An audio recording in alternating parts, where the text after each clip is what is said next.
Americans. And I look forward to having that opportunity. I would hope that the Senate would do its job and confirm the nominee that President Obama has sent to them. That's the way the Constitution fundamentally should operate. The President nominates, and then the Senate advises and consents or not, but they go forward with the process. Secretary Clinton, thank you. Mr. Trump, same question. Where do you want to see the court take the country, and how do you believe the Constitution should be interpreted?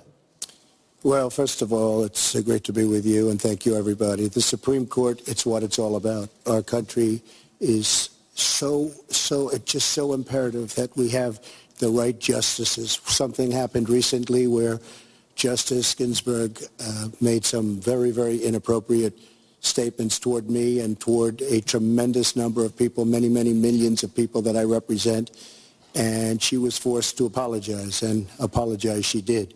But these were statements that should never, ever have been made. We need a Supreme Court that, in my opinion, is going to uphold the Second Amendment and all amendments, but the Second Amendment, which is under absolute siege. I believe if my opponent should win this race, which I truly don't think will happen, we will have a Second Amendment which will be a very, very small replica of what it is right now. But I feel that it's absolutely important that we uphold because of the fact that it is under such trauma. I feel that the justices that I am going to appoint, and I've named 20 of them, the justices that I'm going to appoint will be pro-life. They will have a conservative bent. They will be protecting the Second Amendment. They are great scholars in all cases, and they're people of tremendous respect. They will interpret the Constitution the way the founders wanted it interpreted, and I believe that's very, very important. I don't think we should have justices appointed that decide what they want to hear. It's all about the Constitution and so important, the Constitution the way it was meant to be. And those are the people that I will appoint. Mr. Trump, thank you. We now have about 10 minutes for an open discussion. I want to focus on two issues that, in fact, by the justices that you name, could end up changing the existing law of the land. First is one that you mentioned, Mr. Trump, and that is guns. Secretary Clinton, you said last year, and let me quote, "The Supreme Court is wrong on the Second Amendment." And now, in fact, in the 2008 Heller case, the court ruled that there is a constitutional right to bear arms, but a right that is reasonably limited. Those were the words of the judge, Antonin Scalia, who wrote the decision. What's wrong with that? Well, first of all, I support the Second Amendment. I lived in Arkansas for 18 wonderful years. I represented upstate New York. I understand and respect the tradition of gun ownership. It goes back to the founding of our country. But I also believe that there can be and must be reasonable regulation. Because I support the Second Amendment doesn't mean that I want people who shouldn't have guns to be able to threaten you, kill you or members of your family. And so when I think about what we need to do, we have 33,000 people a year who die from guns.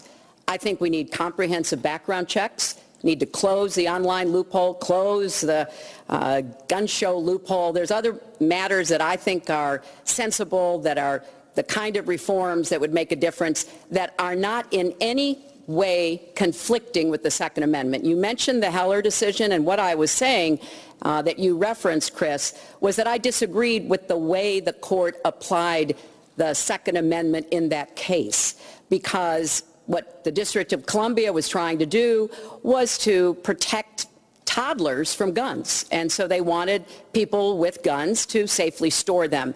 And the court didn't accept that reasonable regulation, but they've accepted many others. So I see no conflict between saving people's lives and defending the Second Amendment. Let me bring Mr. Trump in here. The bipartisan open debate coalition got millions of votes on questions to ask here, and this was, in fact, one of the top questions that they got.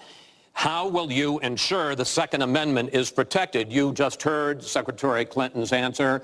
does she persuade you that while you may disagree on regulation, that in fact she supports a Second Amendment right to bear arms? Well, the D.C. versus Heller decision was very strongly, and she was extremely angry about it. I watched. I mean, she was very, very angry when upheld. And Justice Scalia was so involved, and it was a well-crafted decision. But Hillary was extremely upset, extremely angry, and people that believe in the Second Amendment and believe in it very strongly were very upset with what she had to say. Well, let me bring in Secretary Clinton. Were you extremely upset?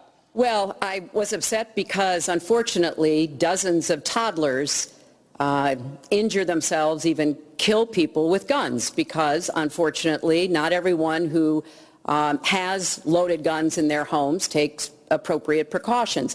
But there's no doubt that I respect the Second Amendment, that I also believe there's an individual right to bear arms.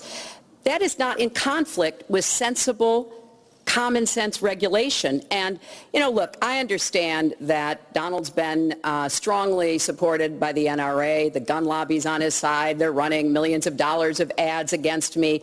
And I regret that, because what I would like to see is for people to come together and say, of course we're going to protect and defend the Second Amendment, but we're going to do it in a way that tries to save some of these 33,000 lives that we lose every year. Let me bring Mr. Trump back into that, because in fact you oppose any limits on assault weapons, any limits on high-capacity magazines. You support a national right to carry law.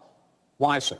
Well, let me just tell you, before we go any further, in Chicago, which has the toughest gun laws in the United States, probably you could say by far, they have more gun violence than any other city.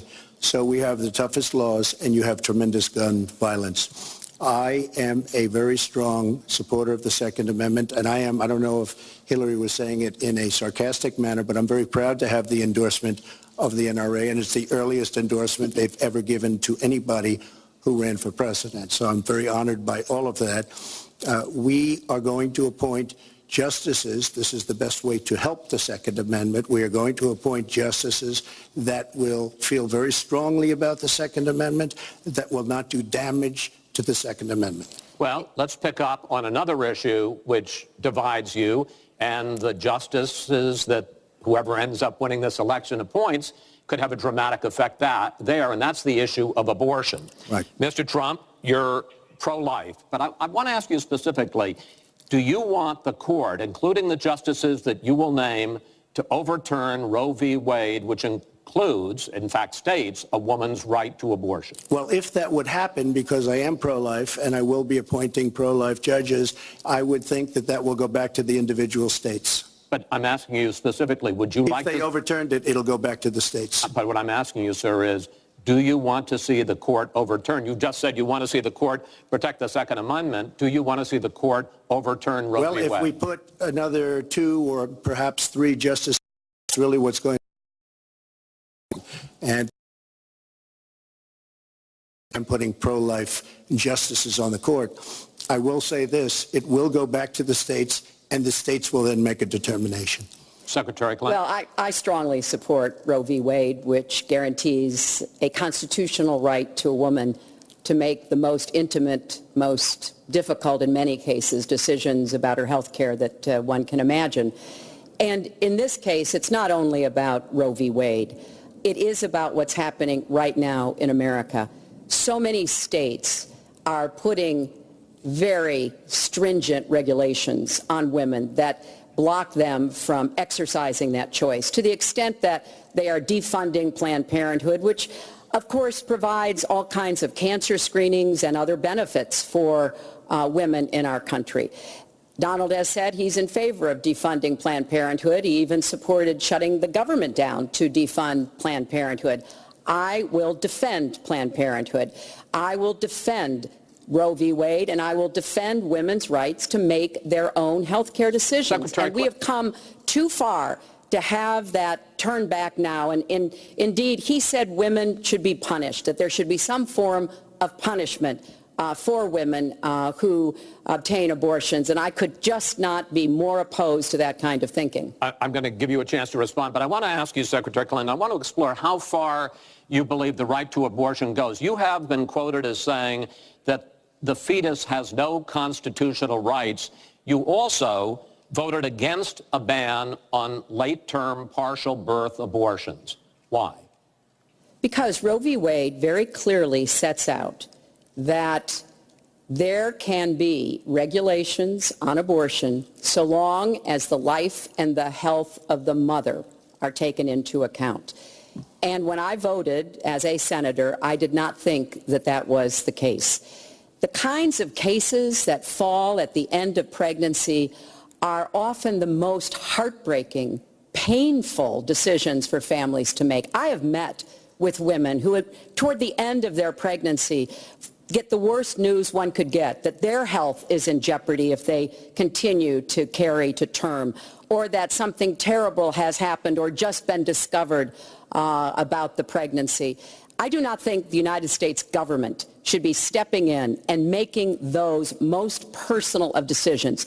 So you can regulate, if you are doing so, with the life and the health of the mother taken into account. Mr. Trump, your reaction, and particularly on this issue of late-term partial birth abortion. Well, I think it's terrible. If you go with what Hillary is saying, in the 9th month, you can take the baby and rip the baby out of the womb of the mother just prior to the birth of the baby.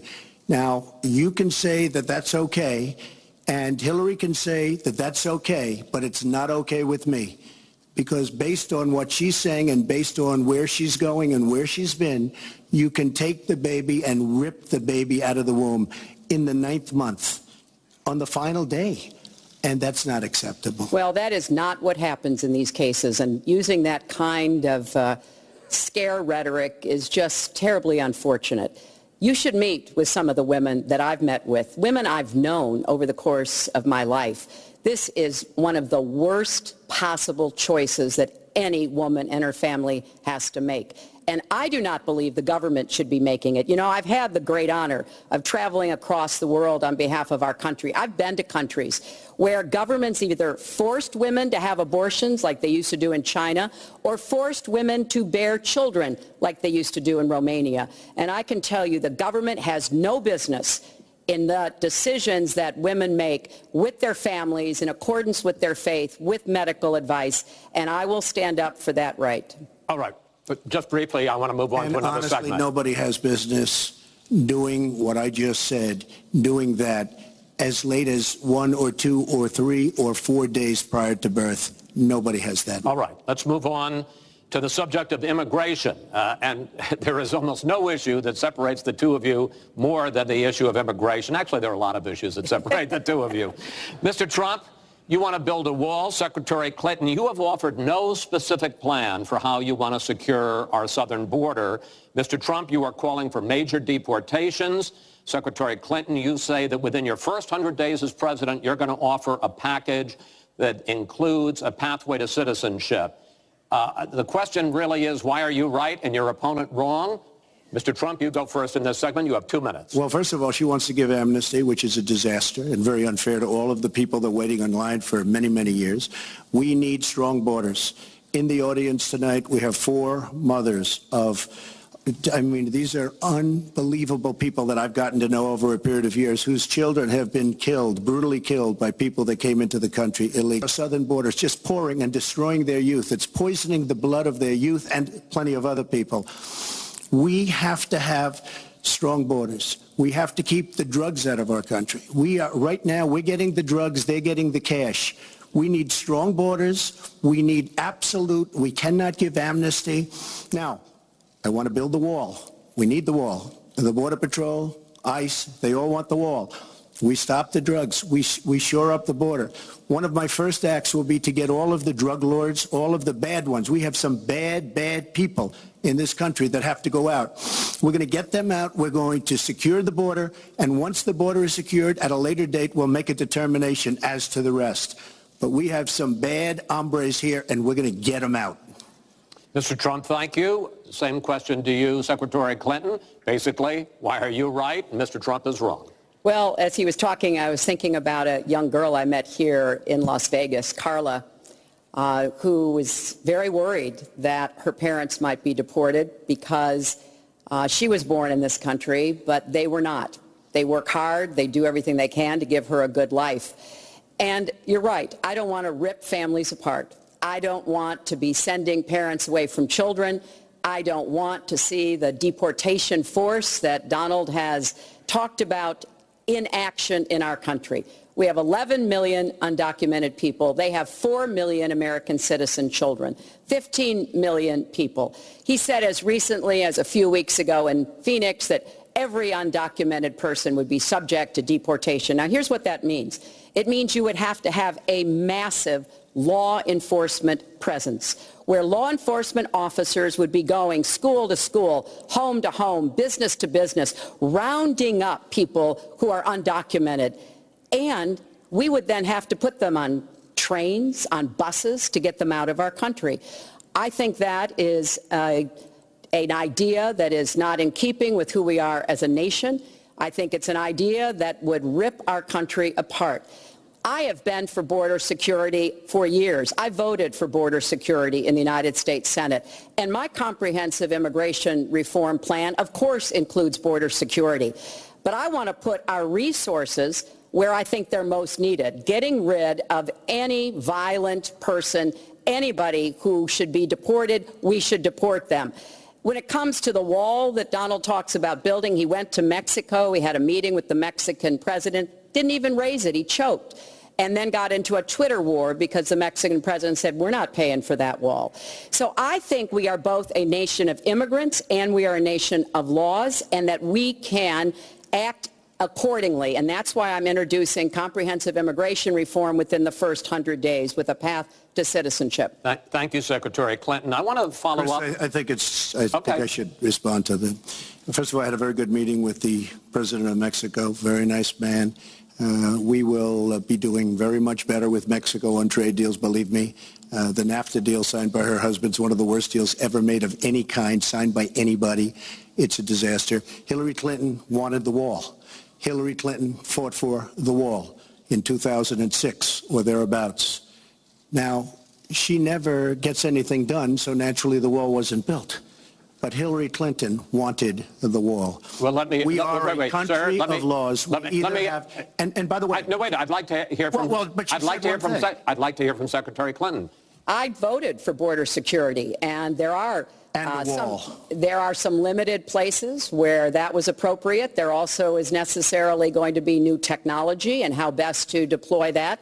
But it is clear when you look at what Donald has been proposing. He started his campaign bashing immigrants, calling Mexican immigrants rapists and criminals and drug dealers, that he has a very different view about what we should do to deal with immigrants. Now, what I am also arguing is that bringing undocumented immigrants out from the shadows, putting them into the formal economy will be good, because then employers can't exploit them and undercut Americans' wages. And Donald knows a lot about this. He used undocumented labor to build the Trump Tower. He underpaid undocumented workers, and when they complained, he basically said what a lot of employers do. You complain, I'll get you deported.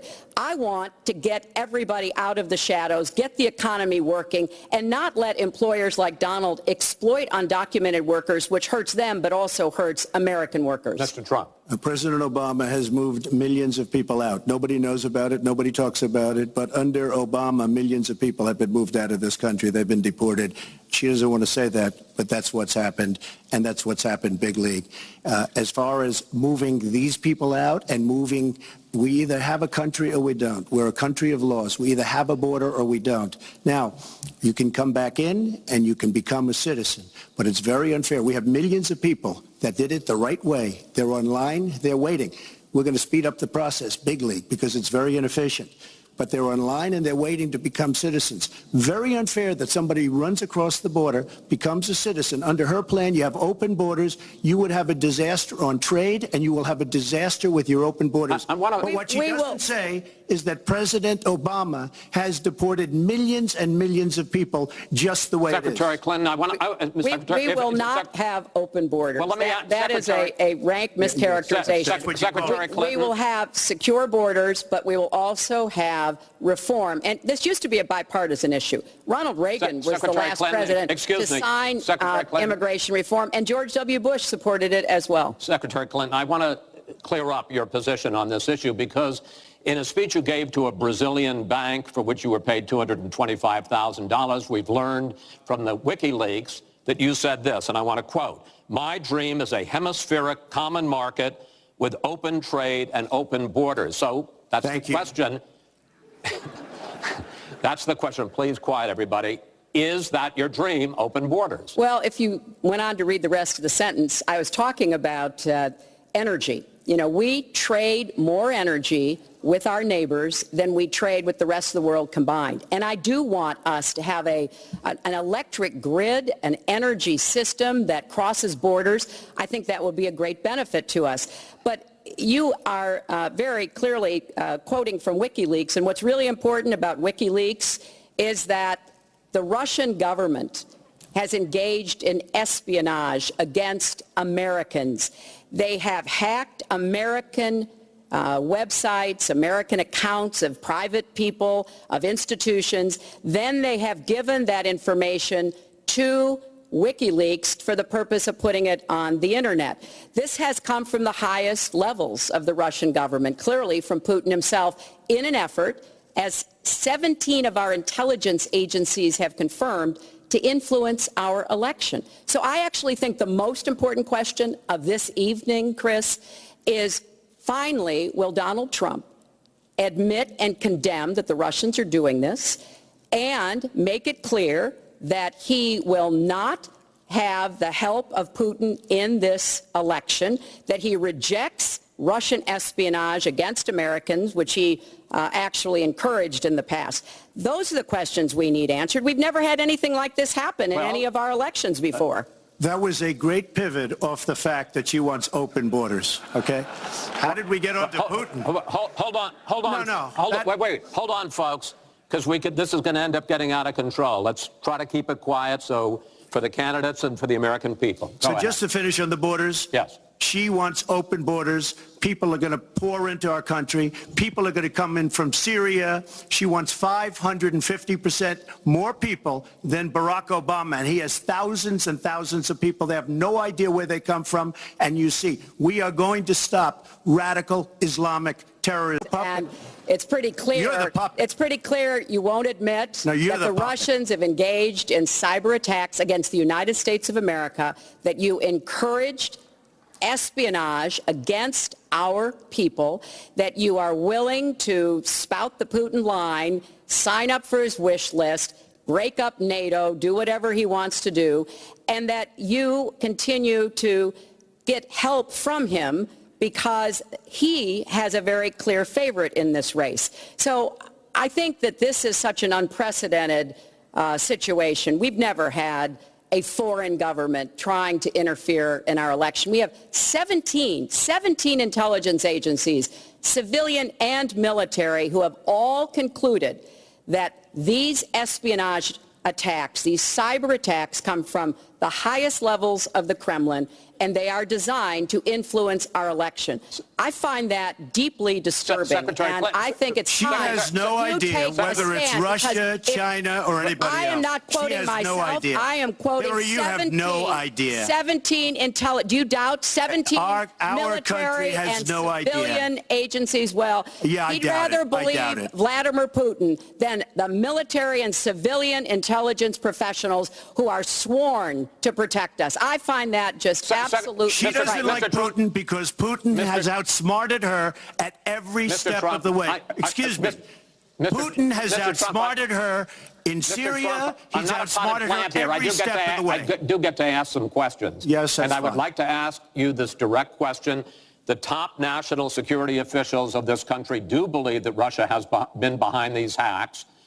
Even if you don't know for sure whether they are, do you condemn any interference by Russia in the American election? By Russia or anybody else. You condemn their interference? Of course I condemn. Of course I can. I don't know Putin. I have no idea. I never met Putin. This is not my best friend. But if the United States got along with Russia, wouldn't be so bad. Let me tell you, Putin has outsmarted her and Obama at every single step of the way. Whether it's Syria, you name it, missiles. Take a look at the startup that they signed. The Russians have said, according to many, many reports, I can't believe they allowed us to do this. They create warheads, and we can't. The Russians can't believe it. She has been outsmarted by Putin, and all you have to do is look at the Middle East. They've taken over. We've spent $6 trillion. They've taken over the Middle East.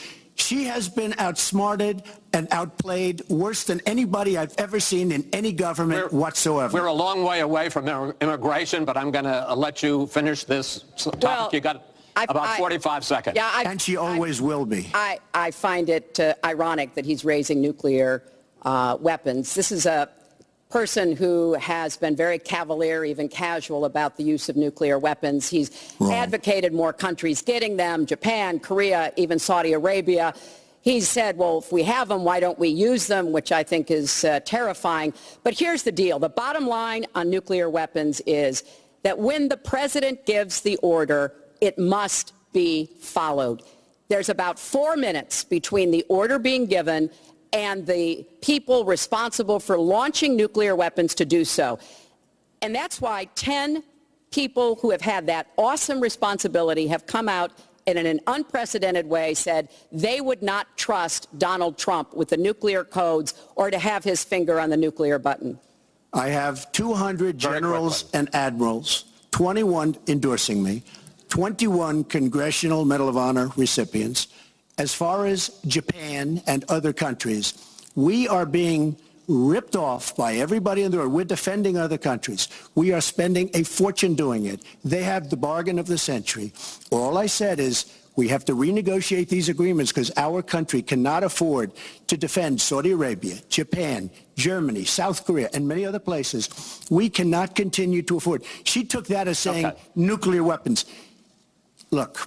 She's been proven to be a liar on so many different ways. This is just another lie.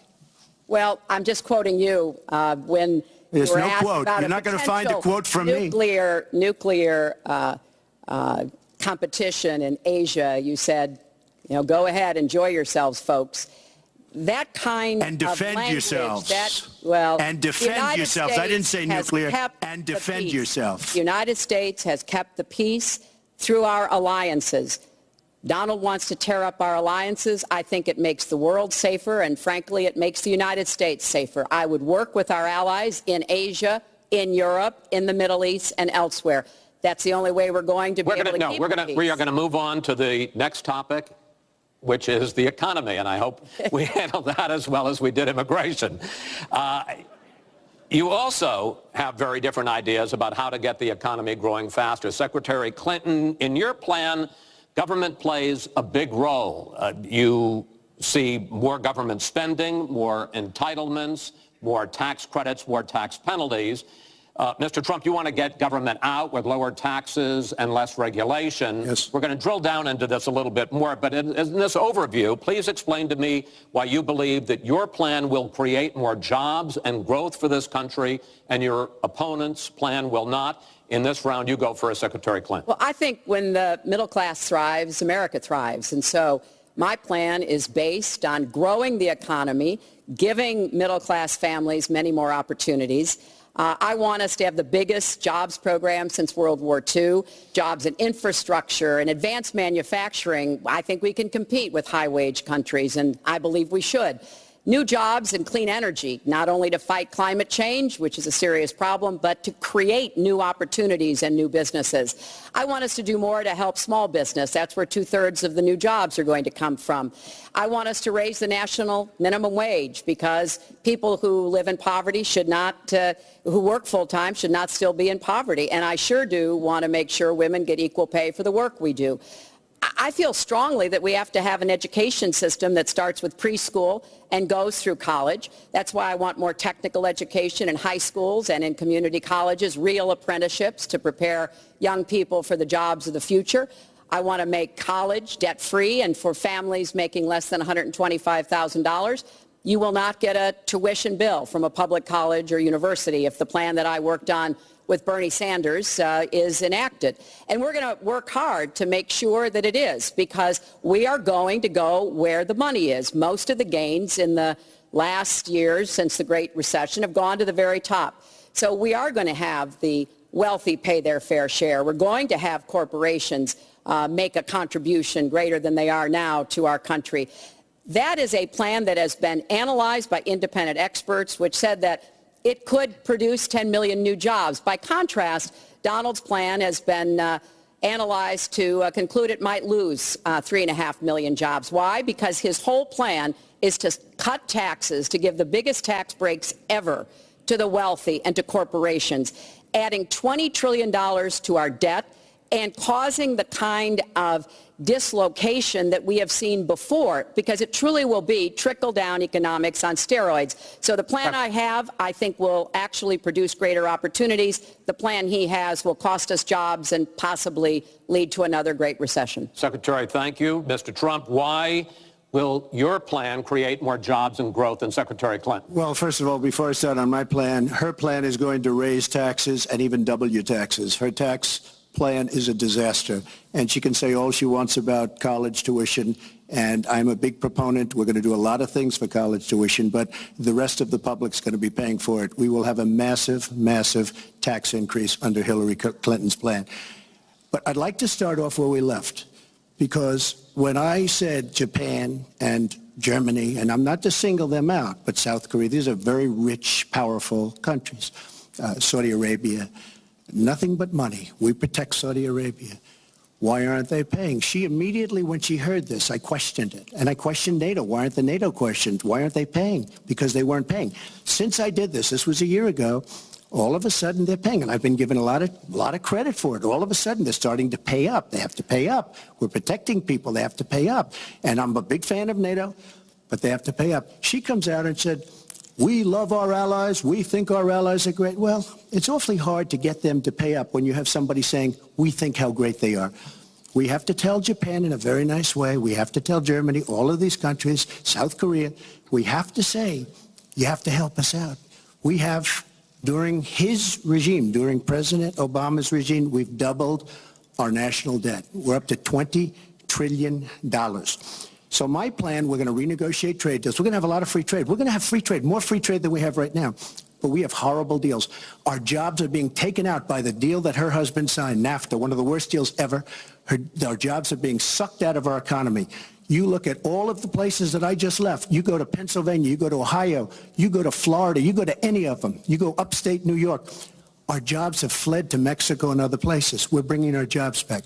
I am going to renegotiate NAFTA. And if I can't make a great deal, then we're going to terminate NAFTA and we're going to create new deals. We're going to have trade, but we're going to terminate it. We're going to make a great trade deal. And if we can't, we're going to do it. We're going to go a separate way because it has been a disaster. We are going to cut taxes massively. We're going to cut business taxes massively. They're going to start hiring people. We're going to bring the $2.5 trillion that's offshore back into the country. We are going to start the engine rolling again because right now our country is dying at 1% GDP. Well, let me translate that if I can, Chris, because you can't. The fact is he's going to advocate for the largest tax cuts we've ever seen, 3 times more than the tax cuts under the Bush administration. I have said repeatedly throughout this campaign, I will not raise taxes on anyone making $250,000 or less. I also will not add a penny to the debt. I have costed out what I'm going to do. He will, through his massive tax cuts, add $20 trillion to the debt. Well, he mentioned the debt. We know how to get control of the debt. When my husband was president, we went from a $300 billion deficit to a $200 billion surplus, and we were actually on the path to eliminating the national debt. When President Obama came into office, he inherited the worst economic disaster since the Great Depression. He has cut the deficit by 2/3. So, yes, one of the ways you go after the debt, one of the ways you create jobs is by investing in people. So I do have investments in new jobs, investments in education, skill training, and the opportunities for people to get ahead and stay ahead. That's the kind of approach that will work. Cutting taxes on the wealthy, we've tried that. It has not worked the way that it has been promised. Secretary Clinton, I want to pursue your plan because in many ways it is similar to the Obama stimulus plan in 2009, which has led to the slowest GDP growth since 1949. Correct. Thank you, sir. You told me in July when we spoke that the problem is that President Obama didn't get to do enough in what he was trying to do with this stimulus. So is your plan basically even more of the Obama stimulus? Well, it's a combination, Chris. And let me say that when you inherit the level of economic catastrophe that President Obama inherited, it was a real touch-and-go situation. I was in the Senate before I became Secretary of State. I've never seen people as physically distraught as the Bush administration team was because of what was happening to the economy. I personally believe that the steps that President Obama took saved the economy. He doesn't get the credit he deserves for taking some very hard positions. But it was a terrible recession. So now we've dug ourselves out of it. We're standing, but we're not yet running. So what I am proposing is that we invest from the middle out and the ground up, not the top down. That is not going to work. That's why what I have put forward doesn't add a penny to the debt, but it is the kind of approach that will enable more people to take those new jobs, higher paying jobs. We're beginning to see some increase in incomes, and we certainly have had a long string of increasing jobs. We've got to do more to get the whole economy moving, and that's what I believe I will be able to do. Mr. Trump, even conservative economists who have looked at your plan say that the numbers don't add up, that your idea, and you've talked about 25 million jobs created, 4% over a 10-year period growth, is unrealistic. And they say, you talk a lot about growing the energy industry, they say with oil prices as low as they are right now, that's unrealistic as well. Your response? So I just left some high representatives of India. They're growing at 8%. China is growing at 7%, and that for them is a catastrophically low number. We are growing. Our last report came out, and it's right around the 1% level, and I think it's going down. Last week, as you know, at the end of last week, they came out with an anemic jobs report, a terrible jobs report. In fact, I said, is that the last jobs report before the election? Because if it is, I should win easily. It was so bad. The report was so bad. Look, our country is stagnant. We've lost our jobs. We've lost our businesses. We're not making things anymore, relatively speaking. Our product is pouring in from China, pouring in from Vietnam, pouring in from all over the world. I've visited so many communities. This has been such an incredible education for me, Chris.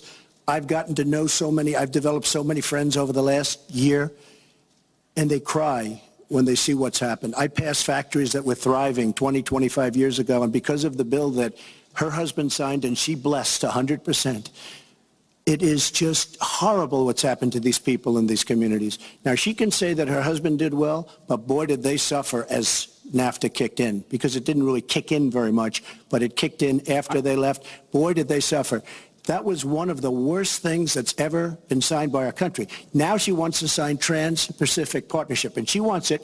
She lied when she said she didn't call it the gold standard in one of the debates. She totally lied. She did call it the gold standard, and they actually fact-checked, and they said I was right. I was so honored. I want to give you a chance to briefly speak to that, and then I want to pivot to 1/6 of the economy, which is Obamacare. But go ahead, briefly. First, let me say, number one, when I saw the final agreement for TPP, I said I was against it. It didn't meet my tests. I've had the same tests. Does it create jobs, raise incomes, and further our national security? I'm against it now. I'll be against it after the election. I'll be against it when I'm president.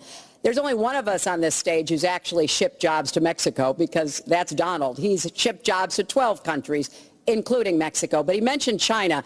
And, you know, one of the biggest problems we have with China is the illegal dumping of steel and aluminum into our markets. I have fought against that as a senator. I've stood up against it as Secretary of State.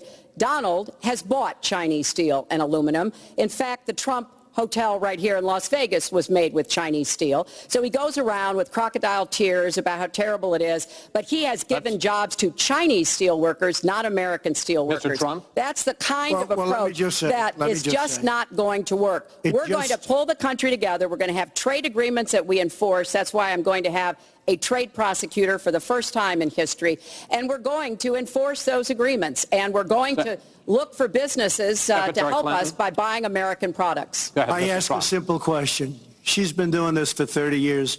Why the hell didn't you do it over the last 15, 20 years. You were very much involved, excuse me, my turn. You were very much involved in every aspect of this country, very much. And you do have experience. I'd say the one thing you have over me is experience, but it's bad experience because what you've done has turned out badly.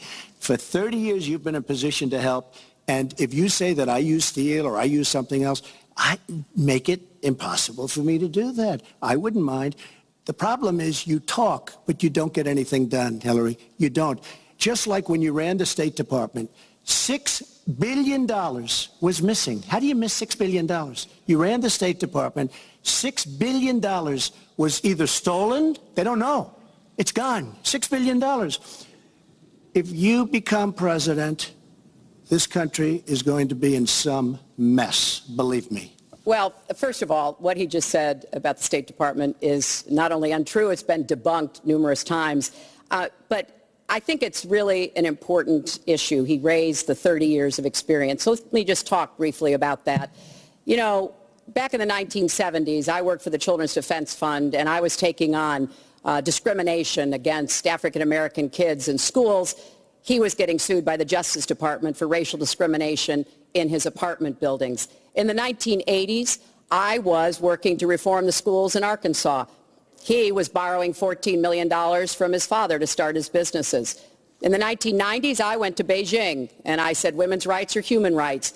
He insulted a former Miss Universe, Alicia Machado, called her an eating machine. And on the day when I was in the Situation Room, monitoring the raid that brought Osama bin Laden to justice, he was hosting the Celebrity Apprentice. So I'm happy to compare my 30 years of experience, what I've done for this country, trying to help in every way I could, especially kids and families, get ahead and stay ahead, with your 30 years, and I'll let the American people make that decision.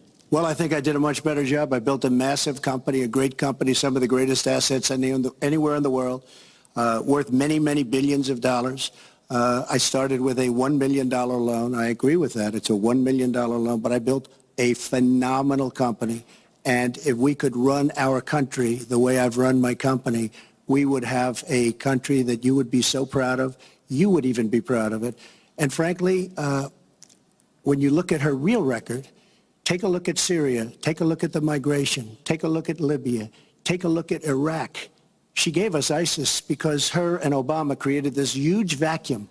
And a small group came out of that huge vacuum because we should have never been in Iraq, but once we were there, we should have never got out the way they wanted to get out.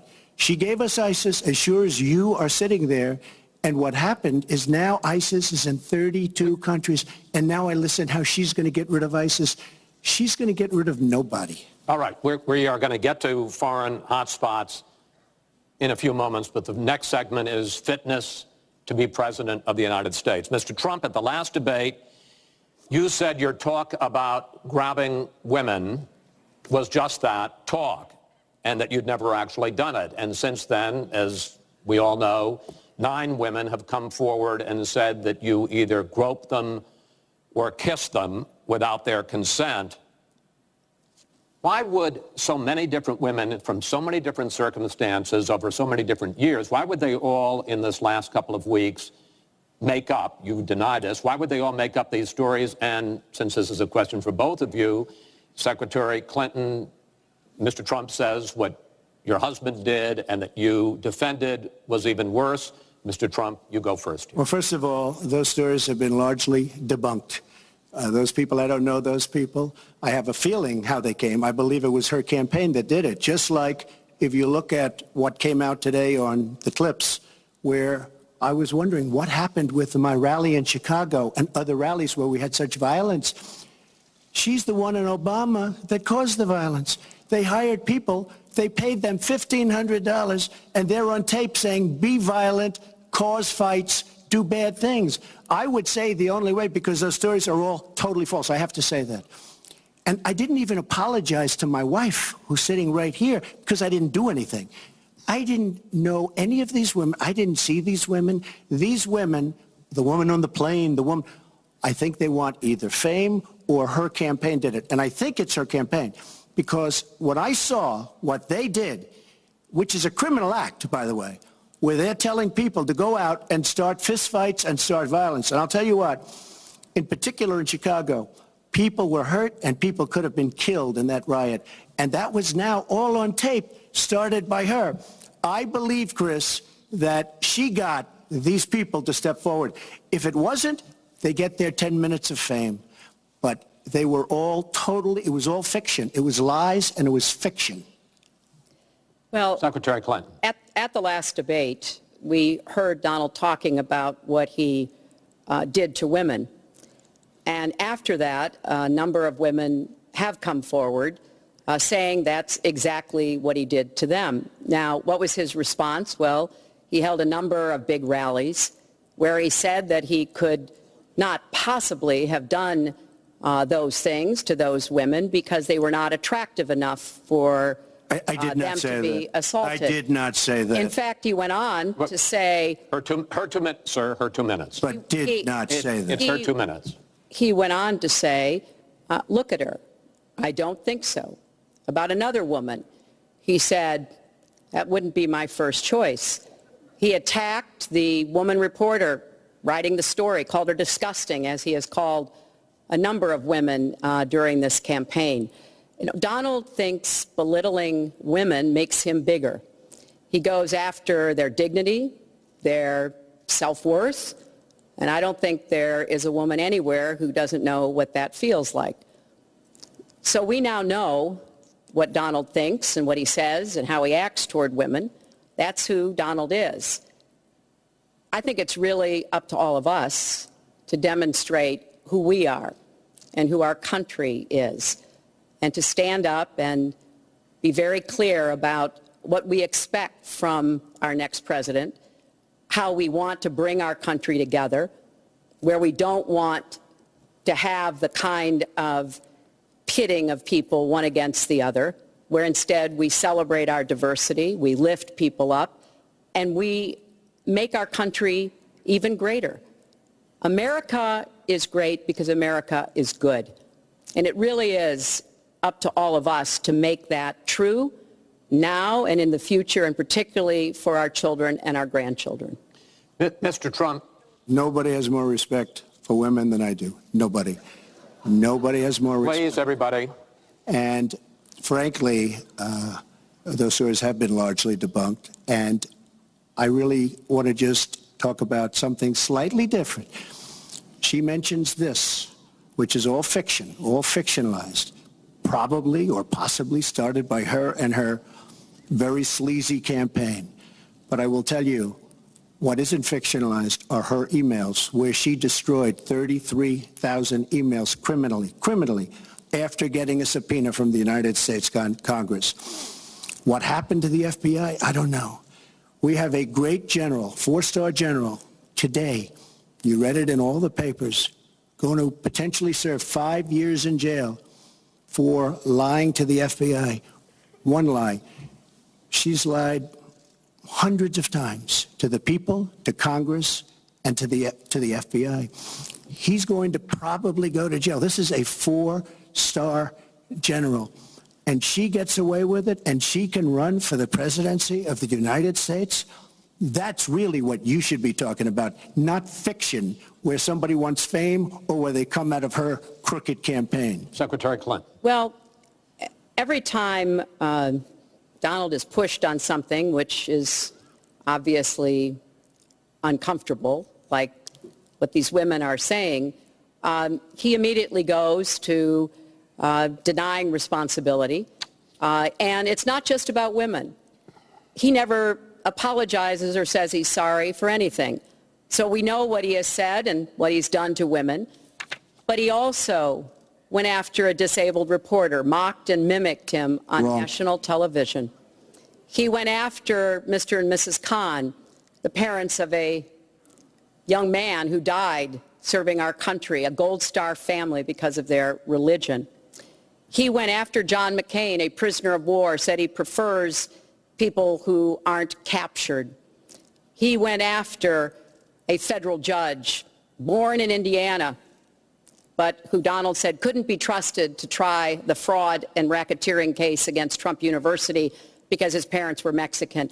So it's not one thing. This is a pattern. a pattern of divisiveness, of a very dark and in many ways dangerous vision of our country, where he incites violence, where he applauds people who are pushing and pulling and punching at his rallies.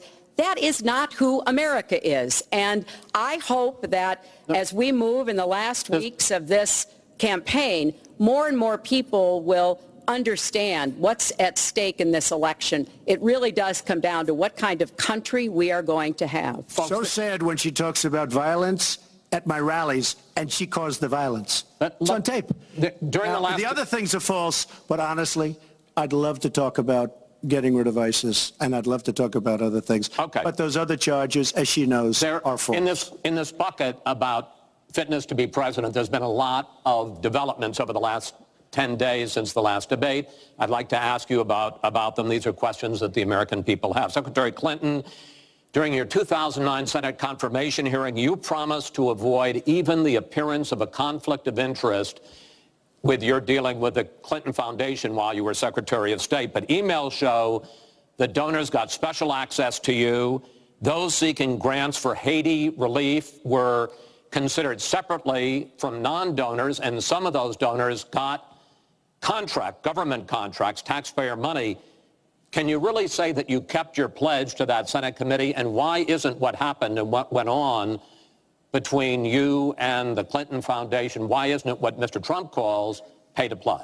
Well, everything I did as Secretary of State was in furtherance of our country's interests and our values. The State Department has said that. I think that's been proven. But I am happy. In fact, I'm thrilled to talk about the Clinton Foundation because it is a world-renowned charity. And I am so proud of the work that it does. You know, I could talk for the rest of the debate. I know I don't have the time to do that. But just briefly, the Clinton Foundation made it possible for 11 million people around the world with HIV/AIDS to afford treatment. And that's about half of all the people in the world who are getting treatment. In partnership with the American Health Association, we have environments environments in schools healthier for kids, Secretary including Clinton, healthier respectfully, this is an open discussion. Well, it is an open discussion. I understand, and the specific question went to pay for play. Do you want to talk about that? But there is no evidence, but there is a lot of evidence about the very good work and it's a criminal enterprise, and so many people know it. It's a criminal enterprise. Saudi Arabia giving $25 million, Qatar, all of these countries. You talk about women and women's rights. So these are people that push gays off buildings. These are people that kill women and treat women horribly, and yet you take their money.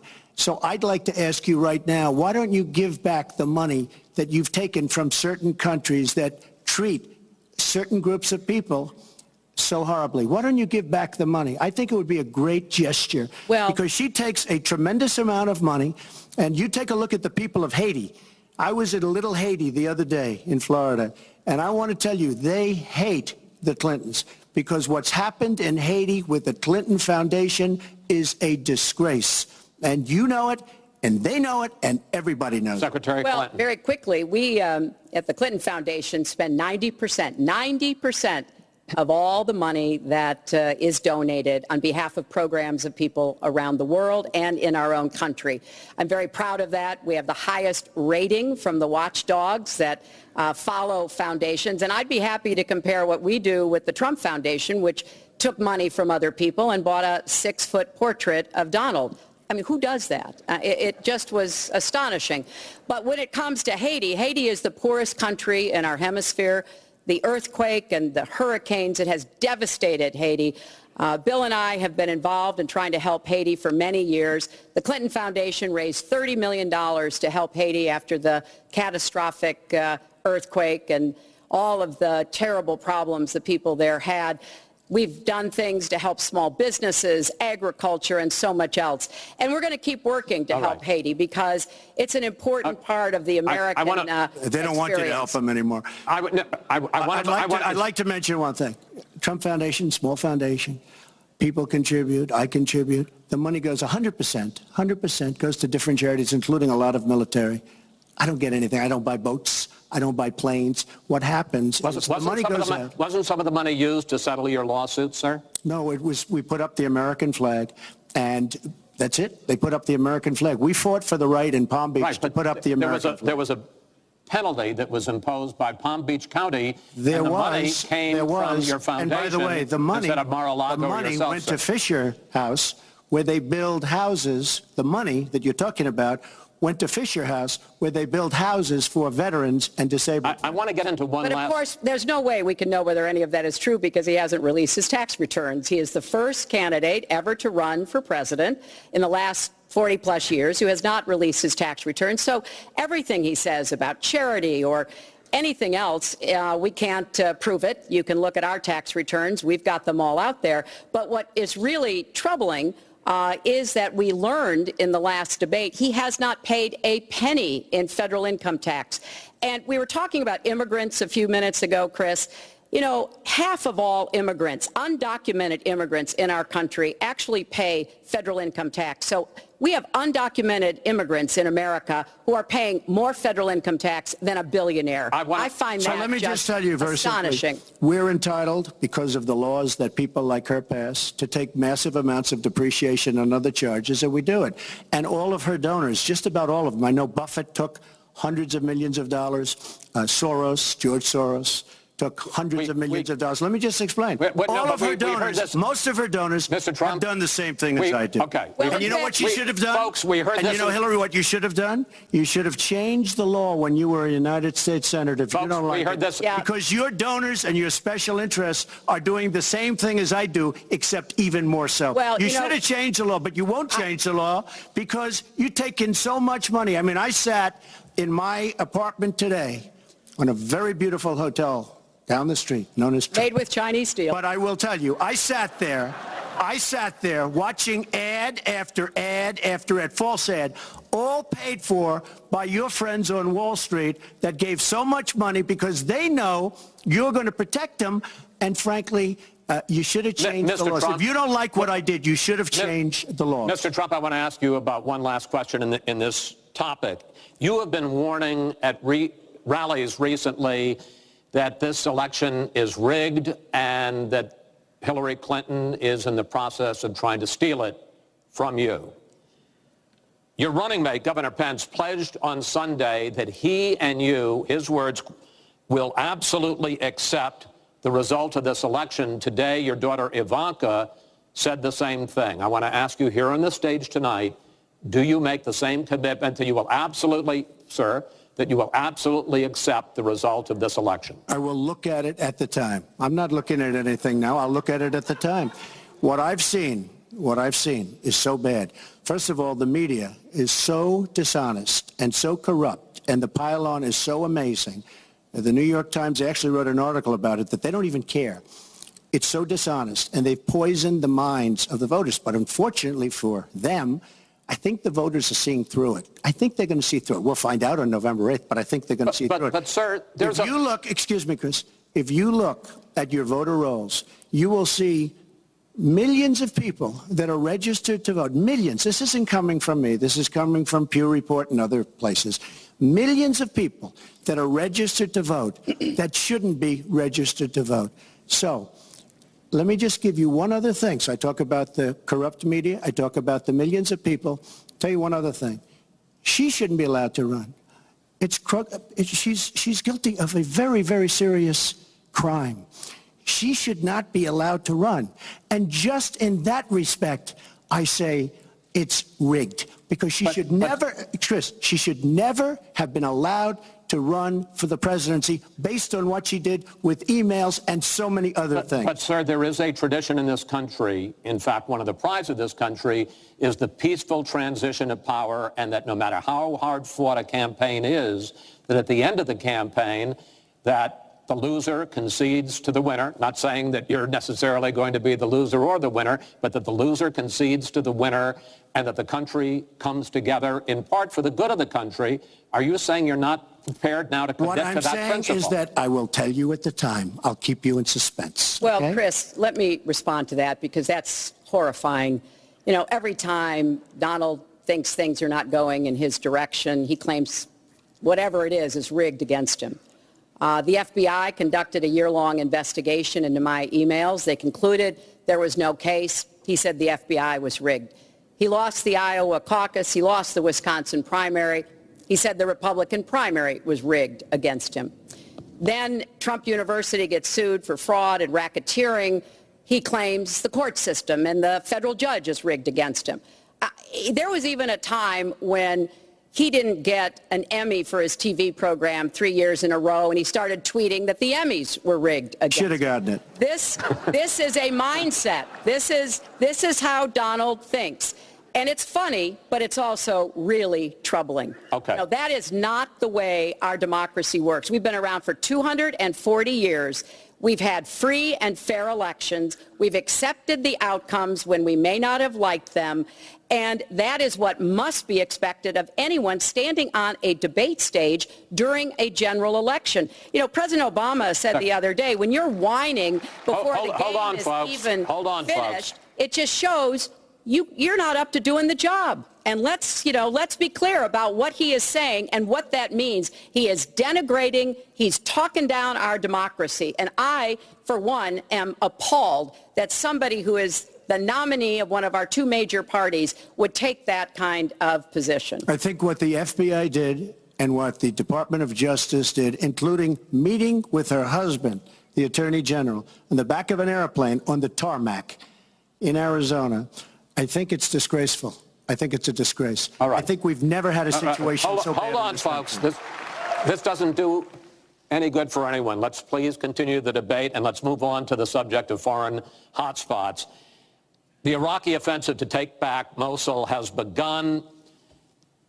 If they are successful in pushing ISIS out of that city and out of all of Iraq, the question then becomes, what happens the day after? And that's something that whoever of you ends up as president is going to have to confront.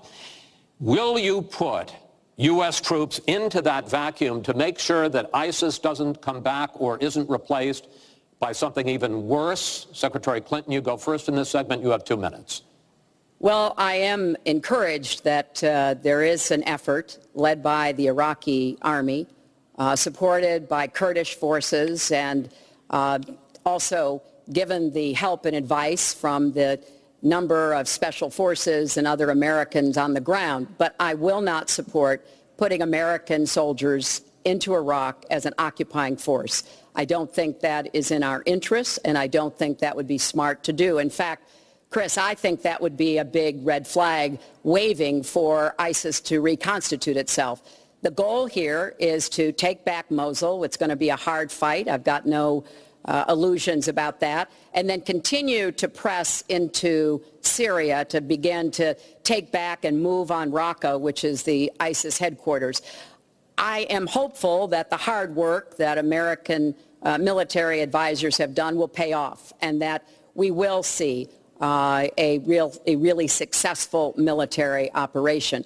But we know we've got lots of work to do. Syria will remain a hotbed of terrorism as long as the civil war, aided and abetted by the Iranians and the Russians, continue. So I have said, look, we need to keep our eye on ISIS. That's why I want to have an intelligence surge that protects us here at home, why we have to go after them from the air, on the ground, online, why we have to make sure here at home we don't let terrorists buy weapons. If you're too dangerous to fly, you're too dangerous to buy a gun. And I'm going to continue to push for a no-fly zone and safe havens within Syria, not only to help protect the Syrians and prevent the constant outflow of refugees, but to frankly gain some leverage on both the Syrian government and the Russians so that perhaps we can have the kind of serious negotiation necessary to bring the conflict to an end and go forward on a political track. Mr. Trump, same question. If we are able to push ISIS out of Mosul and out of Iraq, would you be willing to put U.S. troops in there to prevent their return or something else? Let me tell you, Mosul's so sad. We had Mosul. But when she left, when she took everybody out, we lost Mosul. Now we're fighting again to get Mosul. The problem with Mosul and what they wanted to do is they wanted to get the leaders of ISIS who they felt were in Mosul. About 3 months ago, I started reading that they want to get the leaders and they're going to attack Mosul. Whatever happened to the element of surprise? Okay? We announced we're going after Mosul. I've been reading about going after Mosul now for about, how long is it, Hillary? 3 months? These people have all left. They've all left. The element of surprise. Douglas MacArthur, George Patton, spinning in their graves when they see the stupidity of our country. So we're now fighting for Mosul that we had. All she had to do is stay there. Now we're going in to get it. But you know who the big winner in Mosul is going to be after we eventually get it? And the only reason they did it is because she's running for the office of president. And they want to look tough. They want to look good. He violated the red line in the sand. And he made so many mistakes, made all mistakes. That's why we have the great migration. But she wanted to look good for the election. So they're going in. But who's going to get Mosul, really? We'll take Mosul eventually. By the way, if you look at what's happening, much tougher than they thought. Much, much tougher, much more dangerous, going to be more deaths than they thought. But the leaders that we wanted to get are all gone because they're smart. They said, what do we need this for? So Mosul is going to be a wonderful thing, and Iran should write us a letter of thank you, just like the really stupid, the stupidest deal of all time. A deal that's going to give Iran absolutely nuclear weapons. Iran should write us yet another letter saying thank you very much. Because Iran, as I said many years ago, Iran is taking over Iraq, something they've wanted to do forever, but we've made it so easy for them. So we're now going to take Mosul, and you know who's going to be the beneficiary? Iran. Boy, are they making, I mean, they are outsmarting. Look, you're not there. You might be involved in that decision, but you were there when you took everybody out of Mosul and out of Iraq. You shouldn't have been in Iraq, but you did vote for it. You shouldn't have been in Iraq, but once you were in Iraq, you should have never left the way. The point is, the big winner is going to be Iran. Well, you know, once again, Donald is implying that he didn't support the invasion of Iraq. I said it was a mistake. I said that years ago. He has consistently denied what is a very clear fact, that before the invasion, he supported it. And, you know, I just want everybody to go Google it. Google Donald Trump Iraq, and you will see the dozens of sources which verify that he was for the invasion of Iraq. And you can actually hear the audio of him saying that. Now, why does that matter? Well, it matters because he has not told the truth about that position. I guess he believes it makes him look better now, to contrast with me, because I did vote for it. But what's really important here is to understand all the interplay. Mosul is a Sunni city. Mosul is on the border of Syria. And yes, we do need to go after Baghdadi, and just like we went after bin Laden. While you were doing Celebrity Apprentice, and we brought him to justice. We need to go after the leadership, but we need to get rid of them, get rid of their fighters. They're estimated several thousand fighters in Mosul. They've been digging underground. They've been prepared to defend. It's going to be tough fighting, but I think we can take back Mosul, and then we can move on into Syria and take back Raqqa. This is what we have to do. I'm just amazed that he seems to think that the Iraqi government and our allies and everybody else launched the attack on Mosul to help me in this election. But that's how Donald thinks, you know. He always is looking for some Chris, we don't gain anything. He has all the Iran is taking over Iraq. Secretary Clinton. Iran is taking over Iraq. We don't gain Secretary Clinton. We would have gained if they did it by surprise. Wait. Secretary Clinton, it's an open discussion. Secretary. We would have gained if they did it by surprise. Secretary, please let Mr. Trump speak. He's unfit, and he proves it every time you are the one that's unfit. You know, WikiLeaks just actually came out. John Podesta said some horrible things about you, and boy, was he right. He said some beauties. And, you know, Bernie Sanders, he said you have bad judgment. You do. And if you think that going into Mosul, after we let the world know we're going in, and all of the people that we really wanted, the leaders, they're all gone. If you think that was good, then you do. Now, John Podesta said you have terrible instincts. Bernie Sanders said you have bad judgment. I agree with both. Well, you should ask Bernie Sanders who he's supporting for president, and he has said, as he has campaigned for me around the country, you are the most dangerous person to run for president in the modern history of America. I think he's right. Let's turn to Aleppo. Mr. Trump, in the last debate, you were both asked about the situation in the Syrian city of Aleppo, and I want to follow up on that because you said several things in that debate which were not true, sir. You said that Aleppo has basically fallen. In fact, there are... It's a catastrophe. It is a catastrophe, but there are a quarter... Have you seen it? Have you seen it? Sir, have you seen what's happened to Aleppo? If I might finish my question. Okay, so it hasn't fallen. Take a look at it. Well, there are 250,000 people still living there and being slaughtered. That's right. You also and they are being slaughtered because of bad decisions. If I may just finish here. And you also said that that Syria and Russia are busy fighting ISIS. In fact, they have been the ones who've been bombing and shelling eastern Aleppo. And they just announced a humanitarian pause, in effect admitting that they have been bombing and shelling Aleppo. Would you like to clear that up, sir? Well, Aleppo is a disaster. It's a humanitarian nightmare, but it has fallen from any standpoint. I mean, what do you need, a signed document? Take a look at Aleppo. It is so sad when you see what's happened. And a lot of this is because of Hillary Clinton, because what's happened is by fighting Assad, who turned out to be a lot tougher than she thought, and now she's going to say, oh, he loves Assad. He's just much tougher and much smarter than her and Obama. And everyone thought he was gone 2 years ago, 3 years ago. He aligned with Russia. He now also aligned with Iran, who we made very powerful. We gave them $150 billion back. We give them $1.7 billion in cash. I mean cash, bundles of cash as big as this stage. We gave them $1.7 billion. Now, they have aligned. He has aligned with Russia and with Iran.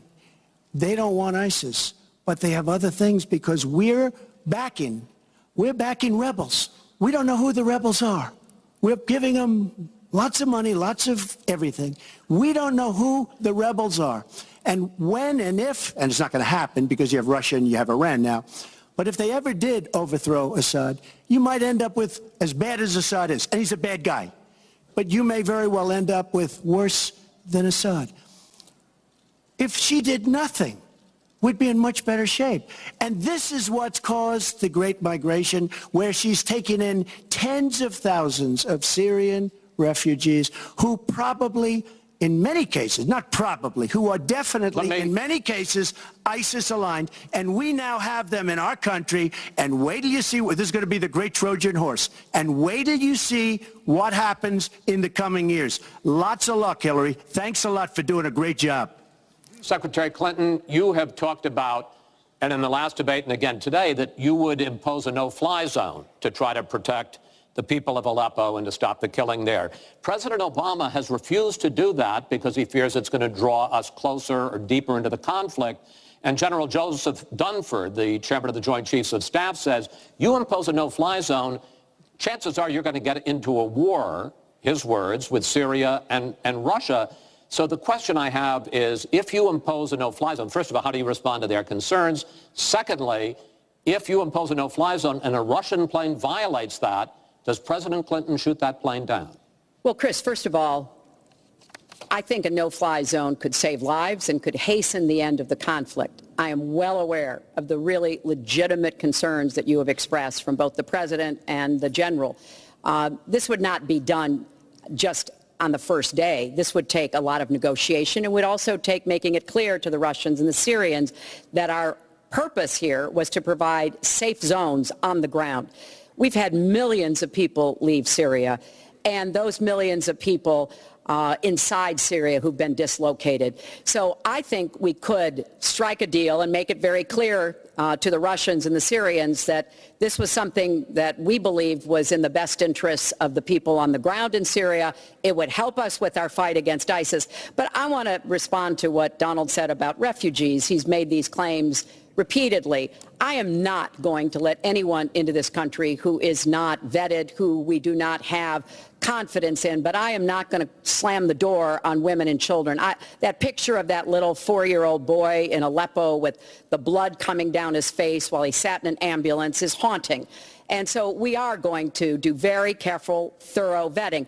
That does not solve our internal challenges with ISIS and our need to stop radicalization, to work with American Muslim communities who are on the front lines to identify and prevent attacks. In fact, the killer of the dozens of people at the nightclub in Orlando, the Pulse nightclub, was born in Queens, the same place Donald was born. So let's be clear about what the threat is and how we are best going to be able to meet it. And yes, some of that threat emanates from over in Syria and Iraq, and we've got to keep fighting, and I will defeat ISIS. And some of it is we have to up our game and be much smarter here Folks, at home. I want to get into our final segment. But I just have to, it's so quick. ridiculous she will defeat ISIS. We should have never let ISIS happen in the first place. And right now they're in 32 countries. Okay. You should have never. Wait 1 second. They had a ceasefire 3 weeks ago. A ceasefire, United States, Russia, Syria.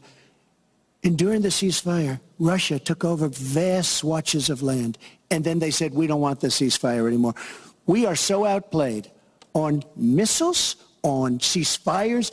They are outplayed. Now, she wasn't there. I assume she had nothing to do with it. But our country is so outplayed by Putin and Assad and, by the way, and by Iran. Nobody can believe how stupid our leadership is. Mr. Trump, Secretary Clinton, no, we need to move on to our final segment, and that is the national debt, which has not been discussed until tonight. Our national debt as a share of the economy, our GDP, is now 77%. That's the highest since just after World War II. But the nonpartisan Committee for a Responsible Federal Budget says, Secretary Clinton, under your plan, debt would rise to 86% of GDP over the next 10 years. Mr. Trump, under your plan, they say it would rise to 105% of GDP over the next 10 years. Question is, why are both of you ignoring this problem? Mr. Trump, you go first. Well, I say they're wrong because I'm going to create tremendous jobs. And we're bringing GDP from really 1%, which is what it is now. And if she got in, it'll be less than zero. But we're bringing it from 1% up to 4%. And I actually think we can go higher than 4%. I think you can go to 5 or 6%. And if we do, you don't have to bother asking your question because we have a tremendous machine. We will have created a tremendous economic machine once again. To do that, we're taking back jobs. We're not going to let our companies be raided by other countries where we lose all our jobs. We don't make our product anymore. It's very sad. But I'm going to create the kind of a country that we were from the standpoint of industry. We used to be there. We've given it up. We've become very, very sloppy. We've had people that are political hacks making the biggest deals in the world, bigger than companies. You take these big companies, these trade deals are far bigger than these companies. And yet we don't use our great leaders, many of whom back me and many of whom back Hillary, I must say. But we don't use those people. Those are the people, these are the greatest negotiators in the world. We have the greatest business people in the world. We have to use them to negotiate our trade deals. We use political hacks. We use people that get the position because they made a campaign contribution. And they're dealing with China and people that are very much smarter than they are. So we have to use our great people. But with that being said, we will create an economic machine, the likes of which we haven't seen in many decades. And people, Chris, will again go back to work, and they'll make a lot of money, and we'll have companies that will grow and expand and start from new. Secretary Clinton. Well, first, when I hear Donald talk like that and know that his slogan is "Make America Great Again," I wonder when he thought America was great.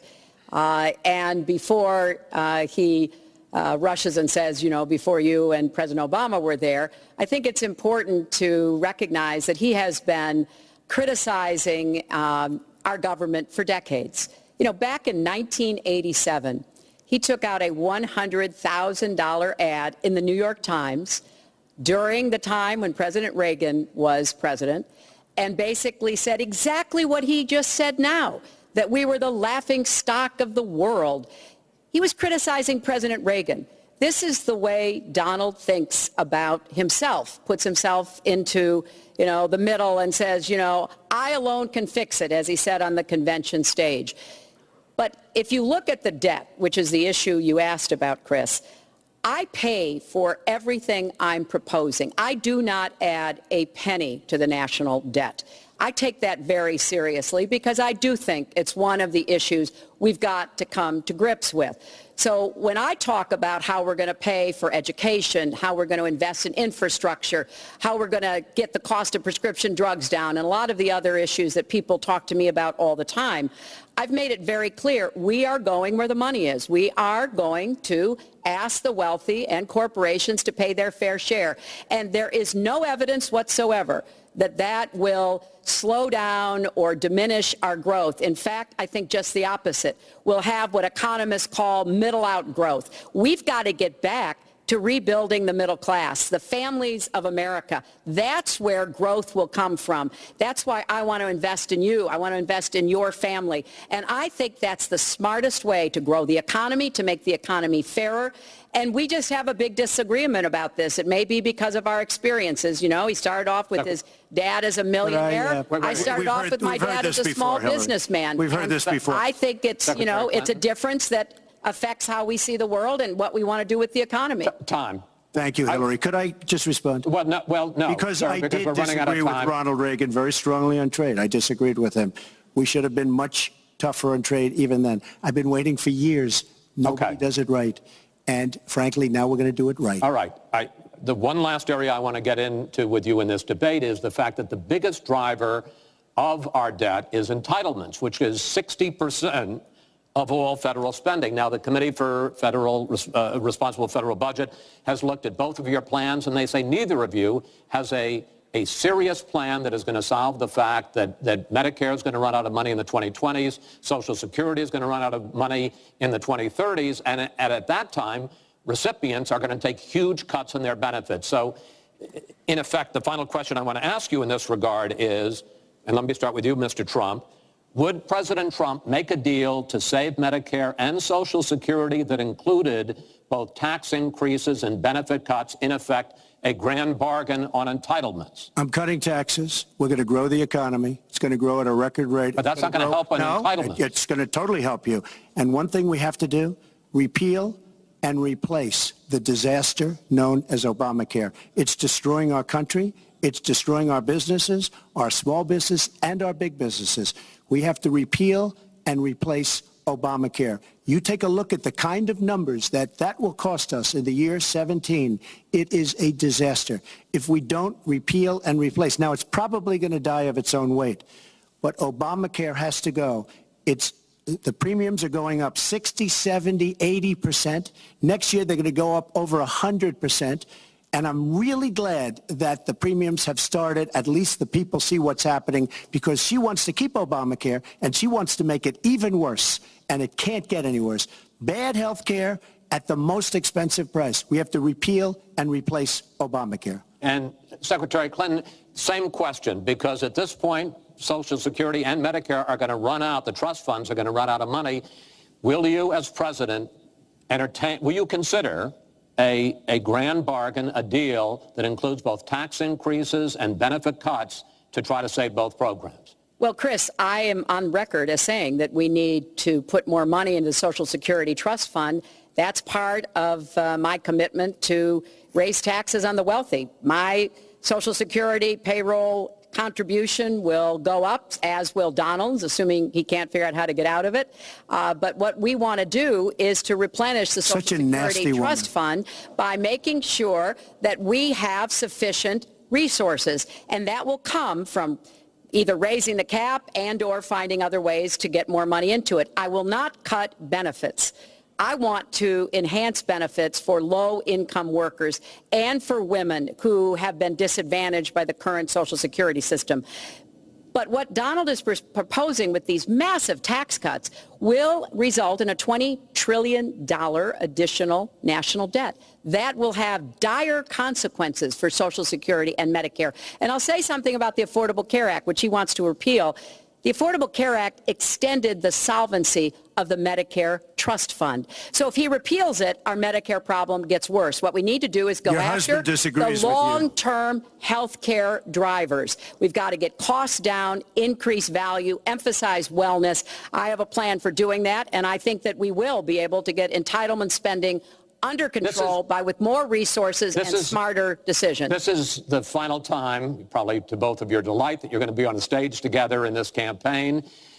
I would like to end it on a positive note. You had not agreed to closing statements, but it seems to me in a funny way that might make it more interesting because you haven't prepared closing statements. So I'd like you each to take it. We're going to put a clock up, a minute, as the final question in the final debate to tell the American people why they should elect you to be the next president. This is another new mini segment. Secretary Clinton, it's your turn to go first. Well, I would like to say to everyone watching tonight that I'm reaching out to all Americans, Democrats, Republicans, and independents, because we need everybody to help make our country what it should be, to grow the economy, to make it fairer, to make it work for everyone. We need your talents, your skills, your commitment, your energy, your ambition. You know, I've been privileged to see the presidency up close, and I know the awesome responsibility of protecting our country and the incredible opportunity of working to try to make life better for all of you. I have made the cause of children and families really my life's work.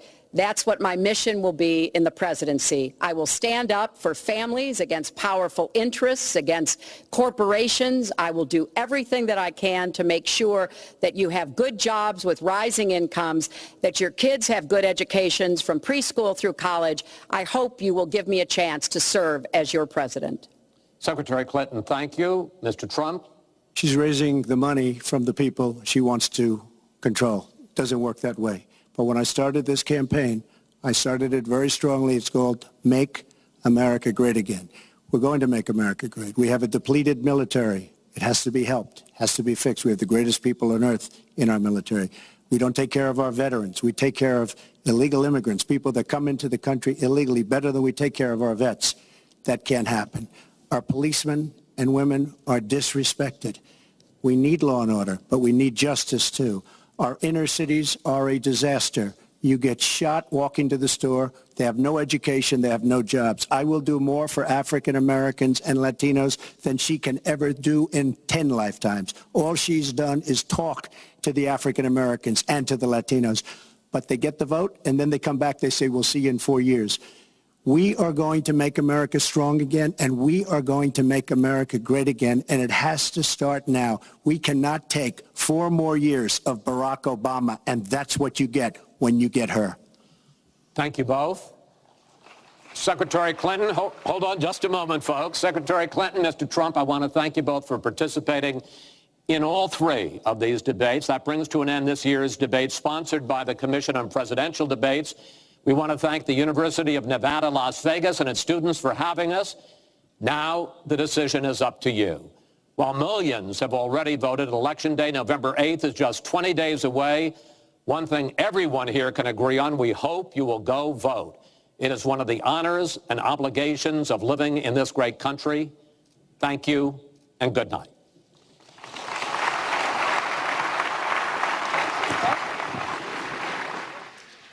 The last final debate of this election season, Donald Trump and Hillary Clinton there on stage with Chris Wallace, host of Fox News Sunday. A fiery debate throughout.